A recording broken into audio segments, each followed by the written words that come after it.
এটা ব্রিগেড সভা হলো না পিকনিক সভা হলো? আর শুনলাম 500 করে টাকা দিয়ে নাকি হচ্ছে লোক নিয়ে এসছে। আর শুনলাম 500 করে টাকা দিয়ে নাকি হচ্ছে লোক নিয়ে এসছে। এই যে রাম বামা শ্যাম বলি না, আর এটা হচ্ছে ঘ্যাম, এই চার এখন একসাথে হয়েছে। আজকে সিপিএম এর একটা সভা হয়েছে।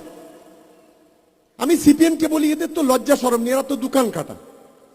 সারা বাংলা বিধানসভাতে একজন প্রতিনিধিত্ব নেই। সারা বিধানসভা সারা বাংলাতে প্রতিদিন মিথ্যা কথা বলে টিভির পর্দায় এসে, মানুষ এদেরকে গ্রহণ করছে না। হঠাৎ করে একটা এটা ব্রিগেড সভা হলো না পিকনিক সভা হলো? আজকের আমরা এই দুটো বিধানসভা মিলিয়ে যা লোক জমায়েত করেছি, তার হাফ লোক ব্রিগেডের মাঠে হয়নি। আপনারা দেখবেন তার হাফ লোকও হয়নি। আর বড় বড় শুধু কথা। আর ওখানে যা লোক এসছে সেই লোকের অর্ধেকের বেশি হচ্ছে বিজেপিতে ভোট দেবে। খালি কোন রকম চা মুড়ি খাবার গাড়ি ভাড়া দিয়ে, আবার শুনলাম 500 করে টাকা দিয়ে নাকি হচ্ছে লোক নিয়ে এসছে। এই হচ্ছে বিষয়। তাই এই রাম মামা শ্যাম, দিদি বারে বারে যদু মধু, আর একজন বলবো না, ওই ভাষাটা বলতে পারবো না, বলা ঠিক হবে না। এই তিনজন এক হয়েছে।